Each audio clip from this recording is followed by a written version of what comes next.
Alright, I'm back to do another tutorial. This one is going to be, what's next in the list? Alright, this next one is Mama by Genesis. So this is actually a twofer. This video could end up being really long, so I'm going to try and break it up into 30-minute segments because my phone won't handle any bigger than that. So, what they're looking for, and I apologize in advance, I don't know the person that's asking for this particular sound. I didn't go back through the thread and look, I just kind of added it to my to-do list. They're looking for the Synth Clavier 2 patch and the EP Clav synth sound. So I don't know exactly what they're referencing there, but I imagine it's the wobbly synth sound and then the kind of electric piano sound. So I'm going to play this really quickly now. And just from a process perspective, what I do is I go to YouTube and I just grab the sound and I try and find it in HD if possible. Just because when you start removing EQs, what YouTube does is to shrink file sizes down, it gets rid of some of the higher end and the higher end spectrum in terms of audio. So anything over, let's say, 10,000 hertz, you'll notice when you listen to a high quality video, that 10,000 is then extended to, let's say, 15,000. I'm making up numbers. I don't actually know off the top of my head. I'm just making an example. So I try and grab the HQ version if possible to make sure that my sound is not replicating a muffled sound, if that makes sense. So I want to make sure that whatever I'm doing is accurate. So that being said, this is the sound that I'm actually working on right now. So let me show you the intro quickly.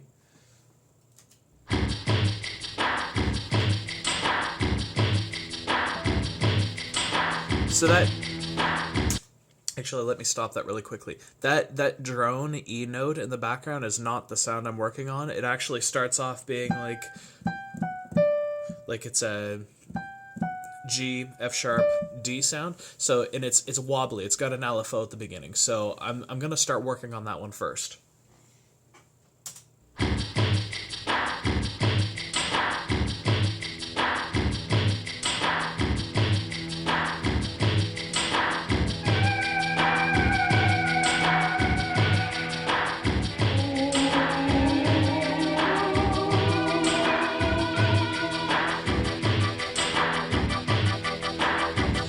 Do you hear that? Okay, so those I think are the two sounds. The initial one is that kind of eerie sounding, or the, excuse me, the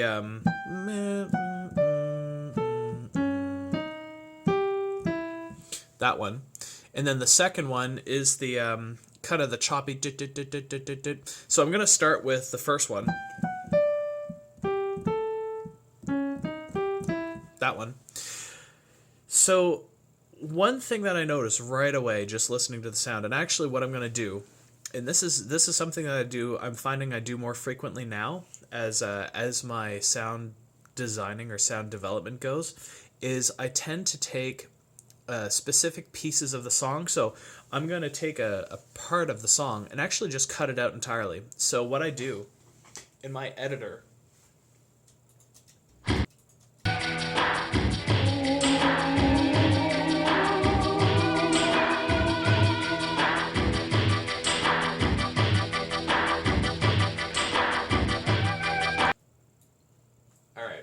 so what you can't see is in my editor, I'm actually taking the sound and just deleting everything that's irrelevant.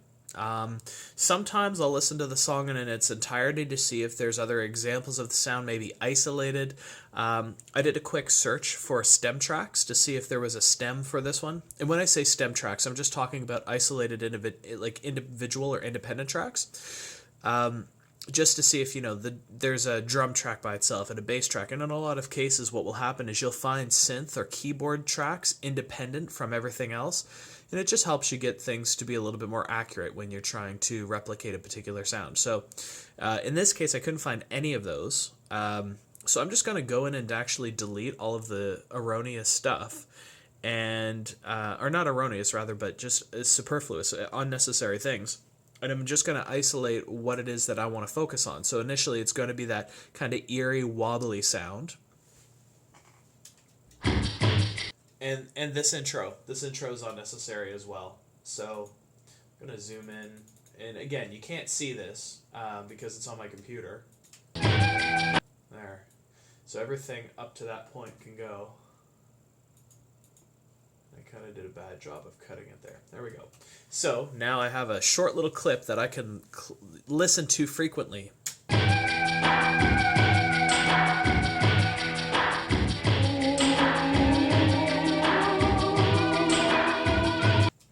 Okay. First things first, let's get everything set up here. I've got my handy little pen here that I'll use. And this one, I'm instead of using the HD one, I'm actually going to use the AL one for this one. Not necessarily as a form of control. I just think this particular sound, I might be able to get it more accurate using this engine. So a couple of things that I'm noticing right off the bat. So one thing that I'm noticing, and I could be wrong, these are just my initial thoughts. Listening to the sound, it sounds like when the key presses down, the LFO is engaged. As soon as you let go, the LFO stops, which indicates to me that there's a good possibility the majority of the release that we're listening to is actually an effect, not a part of the engine. But I'm going to listen to it a couple of times just to make sure that, my observations are accurate.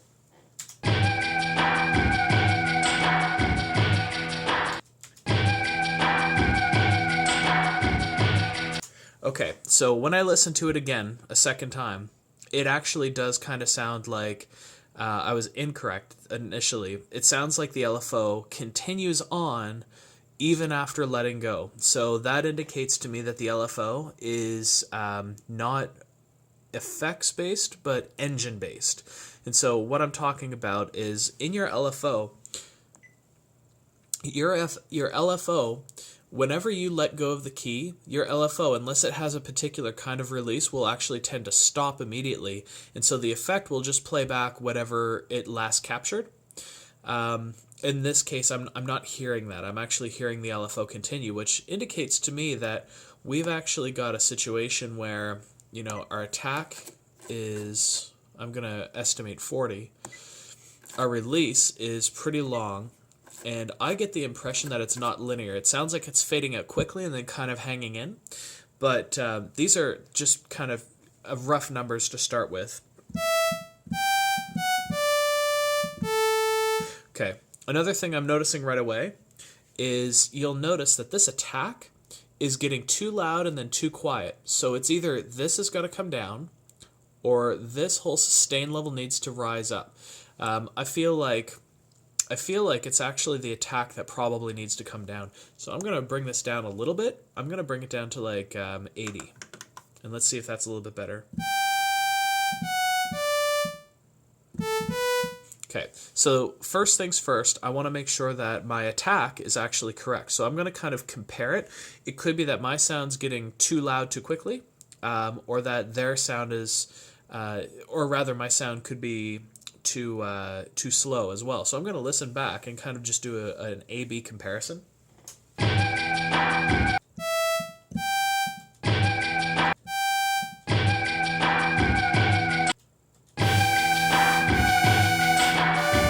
Okay, it sounds like my attack, or excuse me, yeah, my initial attack is a little bit fast. I'm going to slow it down a little bit and see what happens.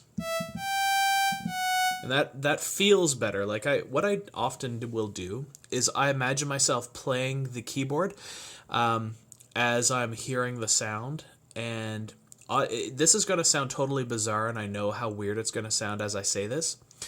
When you play certain sounds, they feel different under your fingers. And so what I mean by that is when you play a pad sound, you can feel it kind of swirling versus a bell sound, which has a lot of attack, versus a piano sound, which has this attack and soft decay. And like there's these different kind of characteristics that sounds will have. And as you play them, you can almost feel it. It's almost organic. And that's something that I'm trying to focus on is how does a sound compared to what I would expect to feel if I were to play this actual synth right in front of me. So that's just, again, one of my thought processes that I go through, and it sounds weird, but hopefully, you know, most of you will understand what it is that I'm referencing when I say that. So let's go back to the sound.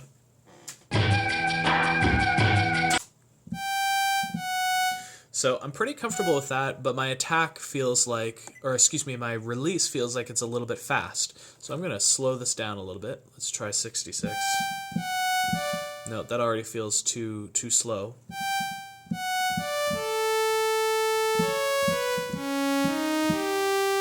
Okay, so let's listen again.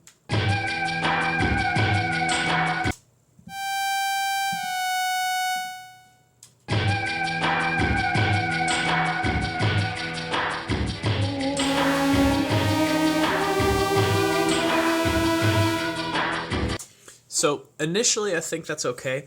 It is possible that this could be my release curvature could be too weird. Excuse me, weird, too sharp. Let's try this.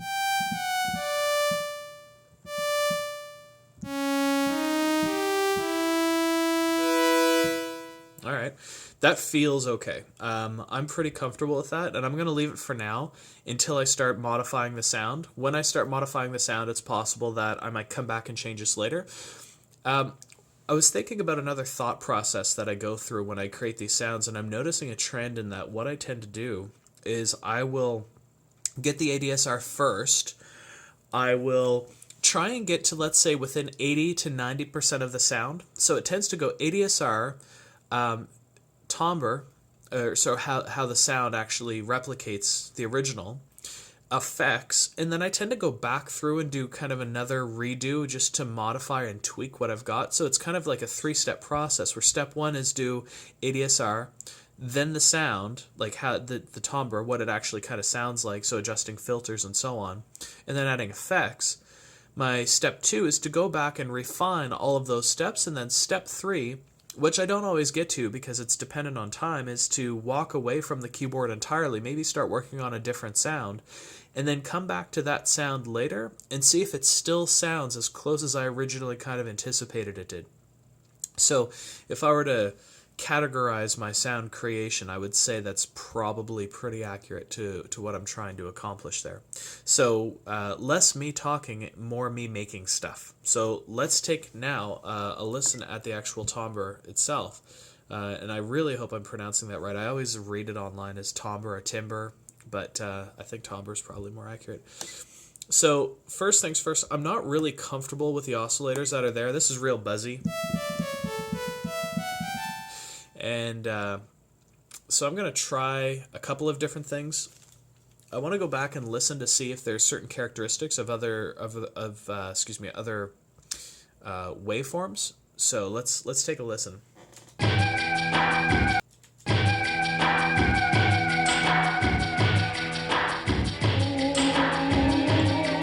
Okay, right off the bat, I'm noticing that it is not buzzy in any way. So I get the impression that it's probably not a saw or a pulse. I mean, it still could be. It could be just really filtered. But just for the sake of trying it, I'm going to try a triangle and a pulse. And then I'm going to apply a filter and just see what happens. No, see, that sounds way too square sounding to me. So maybe it is a saw.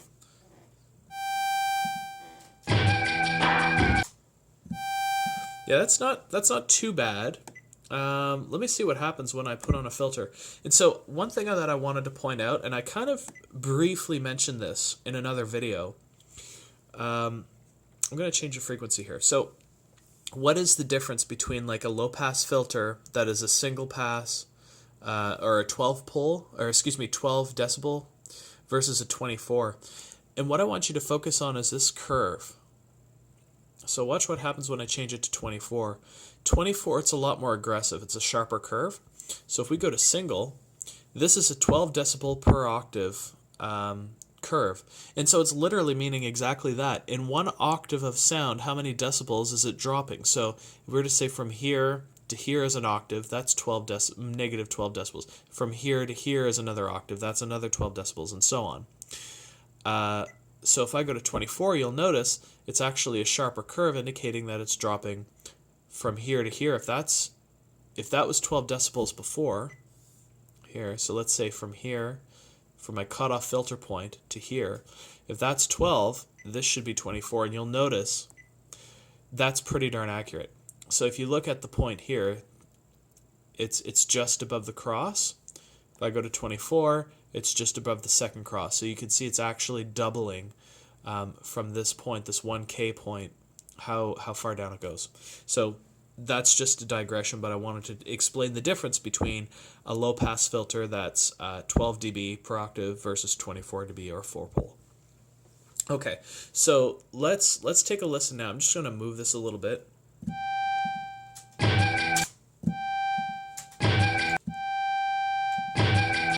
Okay, it sounds pretty close. It's not close enough for me just yet. The filter sounds like it might be too closed still.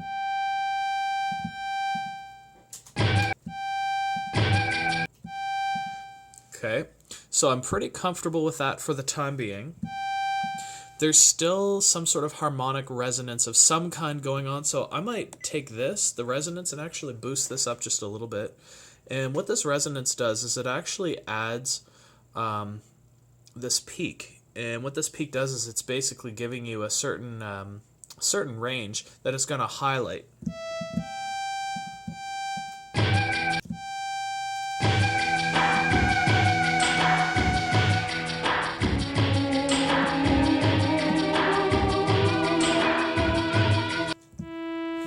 Yeah, no, I'm hitting the right notes, but there's still something not quite right about it.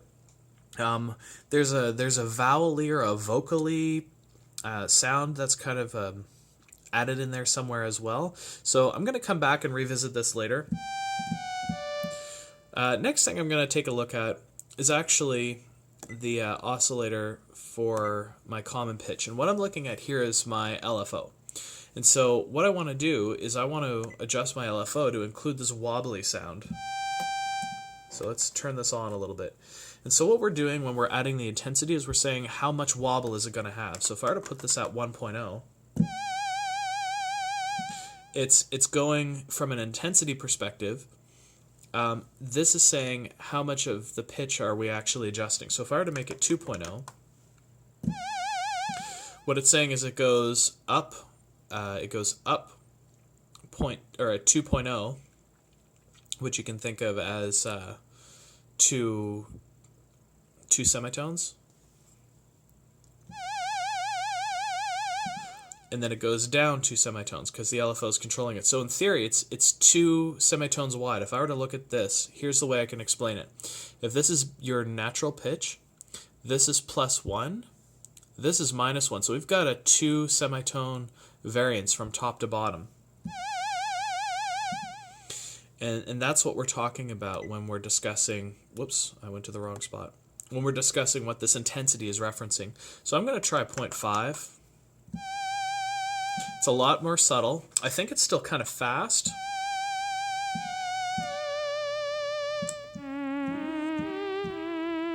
So I'm going to go back and listen to the sound again.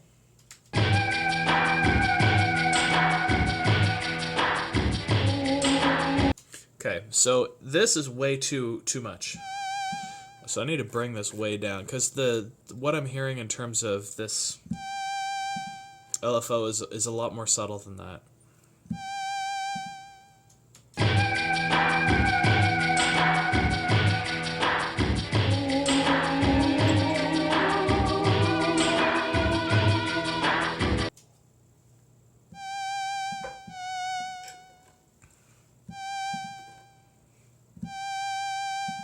Okay, I'm going to go with that for now. And I'm going to write my program again. And not again, but for the first time, I guess. And this is Genesis.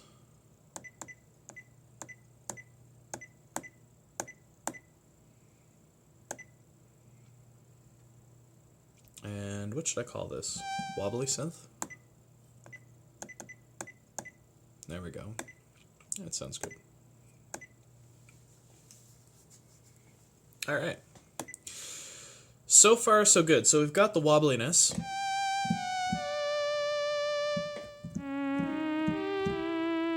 Okay.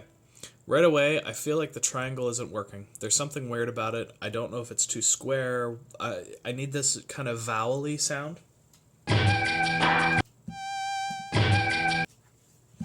So next thing I'm going to take a look at, to make this thicker, and I can kind of tell this already, I'm going to try and make it monophonic. I don't hear multiple voices happening in terms of like notes. I hear multiple voices happening in terms of individual sound. So I want to see what happens if we crank this up a little bit. So we're going to have 3 voices. I want to hear what happens. Now, see, that doesn't sound right to me.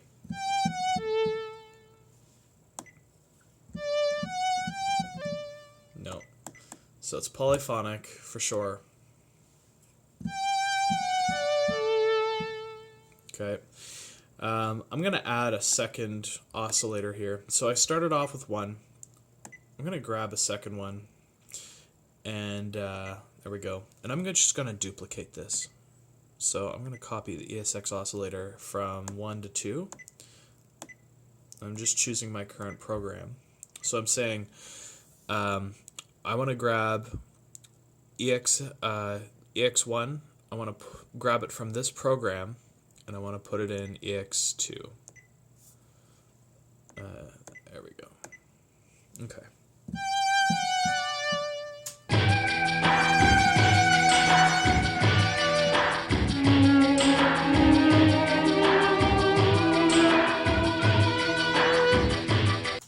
Okay.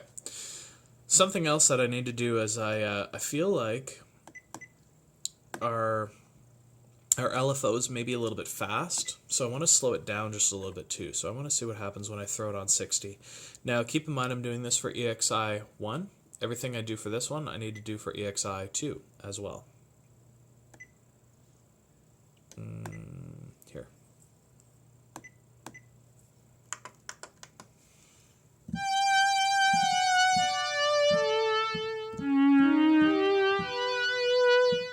Sure. Good enough. Again, we'll go back and check it out later. All right, let's listen again.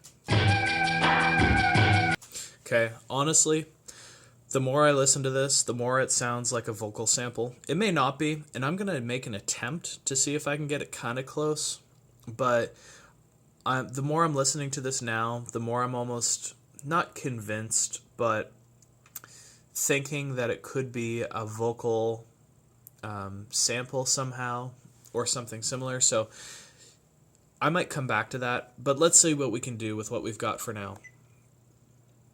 Okay, so first things first, let's go back to our filter and let's try something maybe a little bit different. Let's see what happens. Oh, it's not what I meant to do. I meant to do that frequency.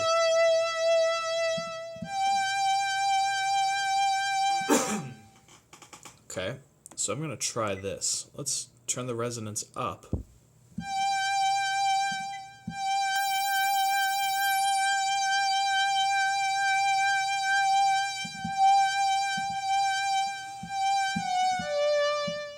Okay, I want to do something similar to this one. So what did I do here? 26 and 78. So let's 26, 78. Let's try this.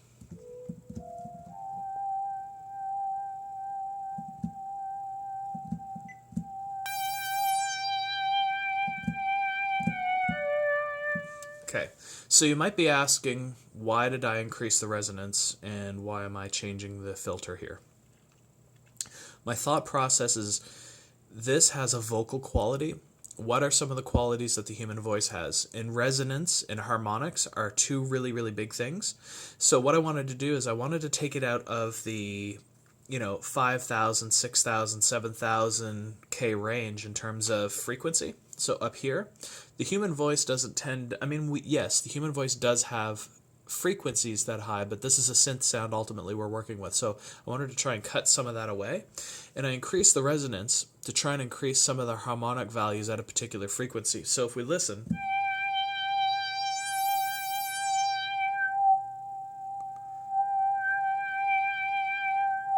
what I want you to imagine is hearing a woman singing, and she's singing that note, and she's opening and closing her mouth. So listen.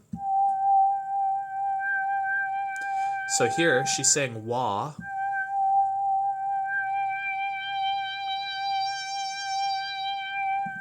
And so that's where I'm trying to replicate, or that's what my thought process was, is where I'm trying to replicate a vocal sound. So that's what I was thinking.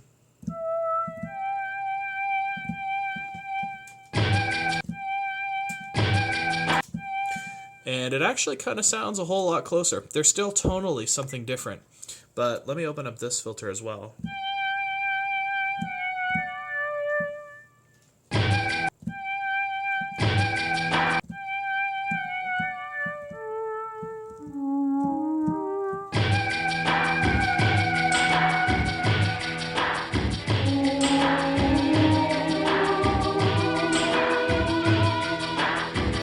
Okay.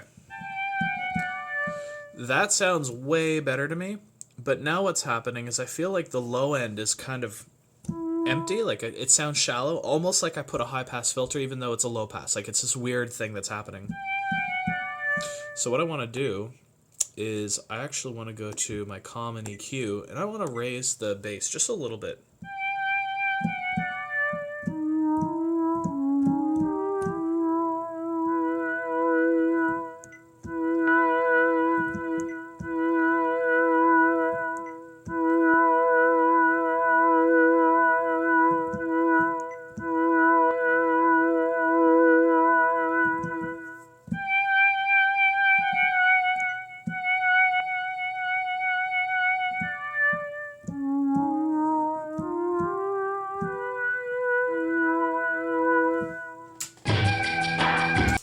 Okay, so the next thing, the pitch is off slightly between these two oscillators, just slightly. I want to change this. This is where I go. I want to see what happens. So again, I'd mentioned before, pulse at 50 width is basically a square. So I'm going to change that here.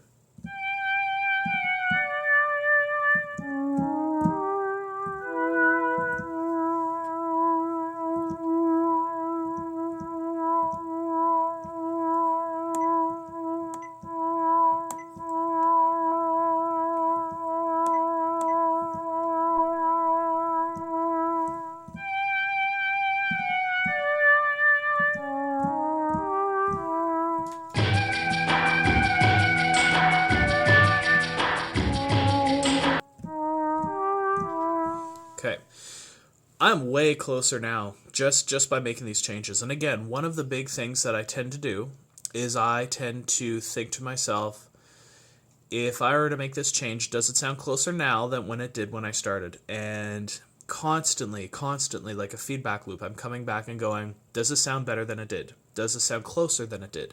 Are there things that I'm missing when I make this change? So like what I just did here, I changed the waveforms. In my head, I was thinking, well, I've got two oscillators.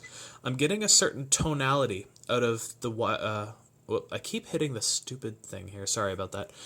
I was thinking, okay, so I've got the saw, I've got the triangle. That's giving me a certain tonality on one oscillator. What if I go back and I listen to the other oscillators and I maybe change them up a little bit? And so something I'll often do for troubleshooting to get an impression of how certain things sound is I will go to my mixer and I will turn off certain oscillators. So let's, just for example, EX2. I'm going to turn these oscillator volumes off. So I go to EX1, and now I'm listening to pulse pulse. So I've got pulse pulse, sync on, FM 54.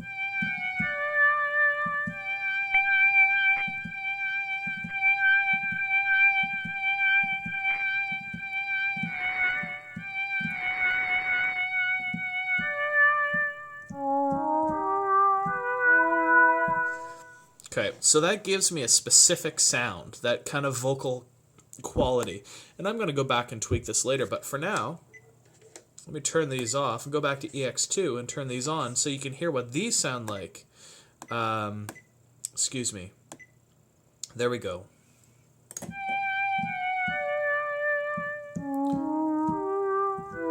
So somebody might say, well, what happens if you put sync on here? Well, let's see what happens.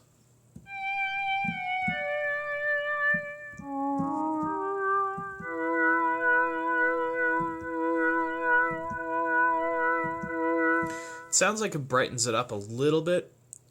I'm going to go back and turn these on and just see what it sounds like.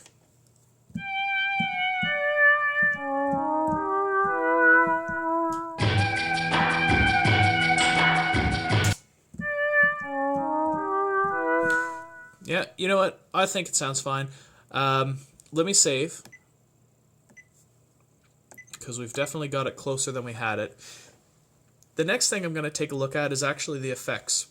But before I do that, I'm running low on time on this video, so I'm going to stop this one, and I'm going to start another video.